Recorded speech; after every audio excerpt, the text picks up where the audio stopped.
Har du nogensinde haft lyst til at drikke en kold Cola Zero, men så har du fået at vide af en af dine tabervenner, at sådan en her, den giver dig kræft? Det forstår jeg godt, for der har også været en masse studier, som har fortalt, hvor farligt aspartam det er, hvis man altså er en rotte. Men hvis du ikke er en rotte, så kan du prøve at følge med i den her video her, for her der får du nogle indblik i, hvor mange cola du egentlig kan drikke, uden du falder om af kræft. Hvis du eksempelvis vejer 95 kilo, så kan du altså drikke 55 af dem her. Og det er endda sat lavt. Du kunne sandsynligvis drikke 10 gange så mange som 55. Og jeg ved, hvor du tænker, aspartam kommer til at fuck min krop op og alt muligt. Men det gør det faktisk ikke. Her får jeg lige nogle facts, fordi det her det er jo naturligvis ikke nogen, der kan det her lort her på rygsøjlen. Og grunden til, at nogen, der kan det på rygsøjlen, fordi det er pisse ligegyldigt. Men nu, fordi jeg ved, at der er nogen af jer, der går op i det, så har jeg lavet lidt research. Nu skal I høre. Når du drikker en dåse Cola Zero, bliver det omdannet i din krop til metanol, aspartinsyre og 50% phenylanin. Hvis du synes, det lyder vildt, så skal du bare vide, at tomatsuppe indeholder 6 gange så meget metanol, og et æg indeholder 34 gange så meget aspartinsyre, og at 100 gram oksekød har 16-32 gange så meget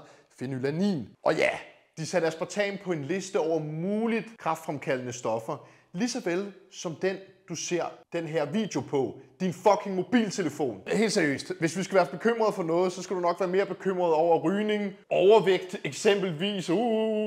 Fordi det her, det er fucking et problem.